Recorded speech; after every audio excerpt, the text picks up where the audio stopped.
हाय नमस्कार. काय चाललंय आपल्या मित्रांचं भाऊ बहिणींचं? झालं का मित्रांनो सर्वांचं चहा पाणी? तर मित्रांनो आपलं चहा पाणी झालेलं आहे, कारण की सकाळपासून आपली उरकायचीच गडबड चालू आहे. माझी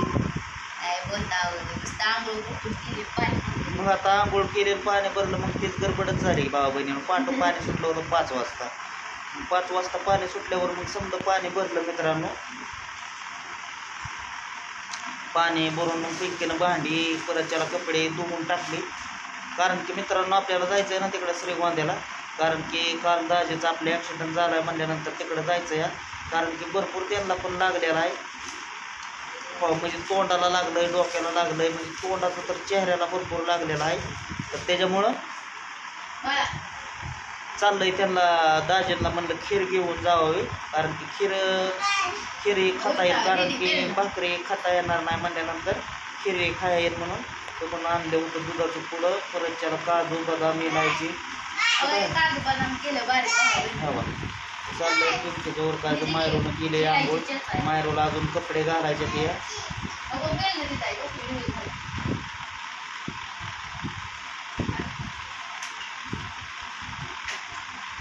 चेचायचे भाव काय खा तुम्हाला सांगते ते तोंडा चेहऱ्याला लागले वाटायला लागले म्हणून त्यांना काही खायला येणार. कसं आहे लागले मित्रांनो काय वाटत नाही, पण ती फुलं असते त्याच्यामुळं. तर तुम्हाला सांगतो दुसऱ्या दिवशी का नाही ते लई म्हणजे दुखतं. केलंय आम्ही पण कामाचं खरं म्हणलं जाऊन यावं. आता भावा बहिणीनं कसं आहे भांडणं एकीकडे ठेवायची भावा बहिणीची. दुःखात नाही सुखात तर काय सुखात नाही द्यायची एखाद्या वेळेस साथ, पण तुम्हाला सांगते दुःखात हमेशा माणसाची साथ द्यायची. मारू कपडे घाल. मोठी माणूस म्हणते कुणाचा राग रुसवा धरून कुठं कडेला गेलाय का सांगा. आपला राग साईडला ठेवायचं, आपलं माणूस बघायचा. भाऊ बहिणी काय म्हणायचं ते आपल्याला कधी बोललंच नाही तर आपल्याला काय म्हणजे ते आपल्याला कधी म्हणजे मोठा मेवणा या नात्याने तुम्हाला सांगतो कधी मला चुकीचं बोललं पण नाही तर काहीच नाही. तर आणि कसं असतं मित्रांनो ते पण आपल्यासाठी भरपूर पळालेलं आहे, तर आपल्या नवी वेळ गेलेली आहे. तर आपण पण त्यांच्यासाठी पळलं तरच कसं आहे एकमेकाला झालं तरच एकमेक होते ते. तरी आपण काही डोक्यात ठेवून बसणारा माणूस मी पण नाही तसला, कारण की सध्याच्याला भाऊ बहिणीनं कसं आहे मला पण भरपूर असा खर्च आहे त्याच्यामुळे मी कुठं हालत नाही नाही. कारण की कसं आहे मित्रांनो आता पिंकी प्रेग्नेंट आहे, पिंकीचं बी आता पोट म्हणजे भरपूर दिसायला लागलेला आहे. परत त्याला मायरो तिला तर म्हणलं होतं घरीच बस तर यायचं म्हणते ती. कसं आहे माझी पालखी संघच असते संधी विठ्ठलाची रुक्मिणी संगत असते, सारखी पालखी संघच असते ती मायरी आणि सोडत नाही रे.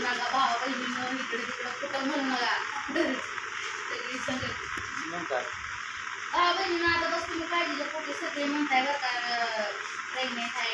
तर मी तर म्हणतो यांना राहत्या कामामध्ये जातो, मग तर काय व्हायचं आहे पालखीचं. हो कसं आहे भावा बहिणीनं करावं लागतंय आपल्याला कामधंदा, कारण की तुम्हाला सांगतो कसा विषय आहे खर्च भरपूर आहे आपल्याला. आता आपला मोठा असा परिवार होणार आहे. रात्री तर तुम्हाला सांगतो अक्षरशः रडलो मी दाजींचा चेहरा बघून. आणि त्या पुढल्या व्यक्तीची चूक असल्यामुळं ते थांबला नाही तसाच गेला. पण ती गाडीचा नंबर आहे वाटतं, मग त्याच्यावर काय नाव सहितच डिटेल निघते भाऊ बहिणीनं ती तर बघच आपण कोणाचं नाव गाडी आहे ती लगेच धावता येते. तिथं गाडीचा नंबर असला की विषय हां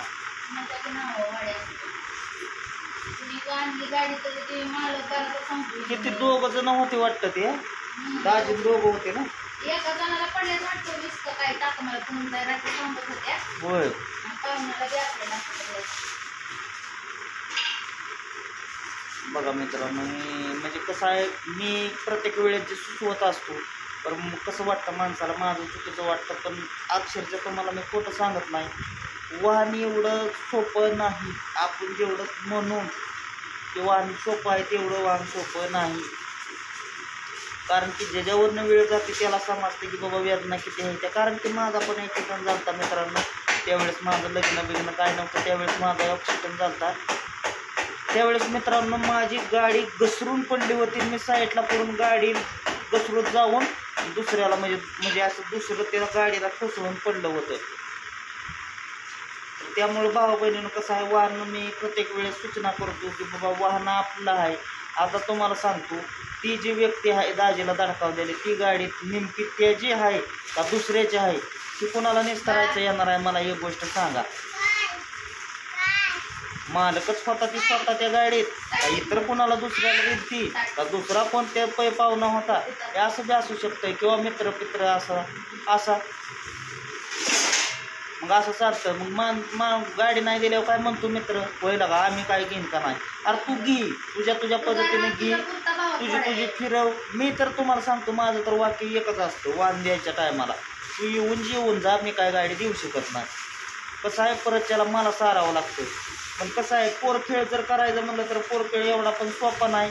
जेव्हा बेतला जातो भाऊ बहिणीनं, कोण कोणाच्या बापासाठी मिशी काढत नाही ही तर प्रत्येकालाच माहिती आहे. मग आपला सांगण्याचा दृष्टिकोन कसा आहे की बाबा आपलं आहे ना तर आपलं आपल्या पद्धतीनं वापरायचं. ती काय जिथं आपल्याला जायचं एक तासात तिथं आपल्याला 2 तास लागून द्या, काय अडचण आहे का आपल्या स्वतःचं वाहन असल्यावर. हे असं असतं, माणूस विचार करत नाही. स्वतःचा जसा माणूस विचार करत तसा लोकांचा विचार करत नसतंय. त्यामुळं आपलं सांगण्याचं कर्तव्य होतं, आपण सांगत होतो पण आपण चुकीचं प्रत्येक वेळेस ठरतोय. त्याच्यामुळे इथून पुढं काय आपल्याला कोणाला सांगायचं नाही, कोणाला काय बोलायचं नाही. राहिला विषय आपलं दाजींसाठी आपल्याला जायचं आहे, ते पण तुम्हाला सांगतो मित्रांनो. कामाचं आपण खडं केलं आणि चला म्हणलं आपलं दाजींचं. रात्री त्यांना फोन केला होता मी की वाटतंय का बरं, येतंय का खायला, तर दाजी म्हणलं की येतंय.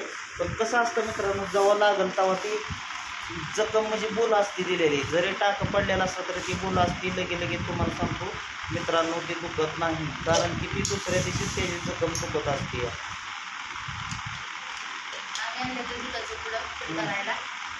चहा पाणी झालं आता मस्त राहते. तुम्हाला सांगतो भाऊ बहिणीनं अंतर दिलं वाटतंय का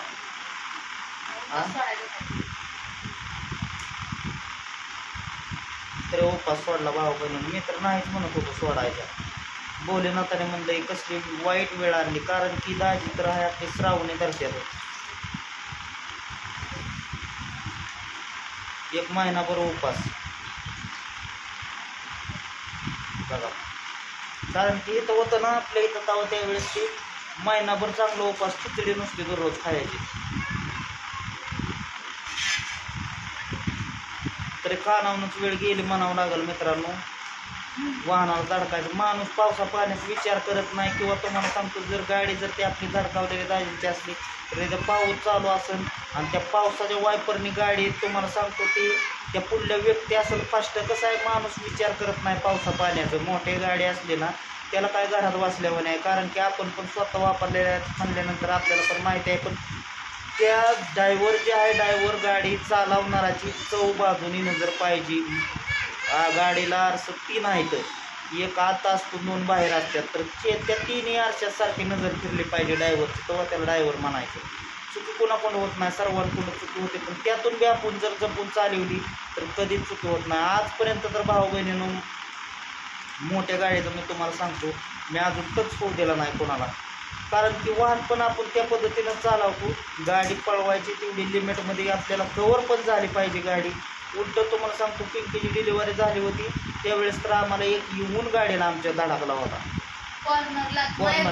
आम्ही माझी डिलिव्हरी झाली भाऊ बहिणीनं आणि टाकू माझे 9 दिवस दवाखान्यात होते. 9व्या दिवशी घरी यायला लागली होती. तर तेव्हा तेवढ्याच वेळेस ती गाडी म्हणजे समोरचं येऊनच धडकलं होतं. आम्ही तर धडकलो होतो. ती वरट्या कॉर्नरला करत होता गाडी मॅक ती रस्त्याच्या खाली काँग्रेसात दाबली होती. तर ती येऊन धडकला, गाडीचा आरसा मोडला असा तुम्हाला सांगतो, आतमध्ये पडला. 9 दिवसाची माहेर होती आणि आज दडकून असा पडला आरसा माझ्यात तुम्हाला सांगतो पायावर. तर ती म्हणत होता खर्च देतो मी तुम्हाला गाडी नीट करायचा. म्हणलं काही नको, पण म्हणलं तुझी तू सांभाळून चालव.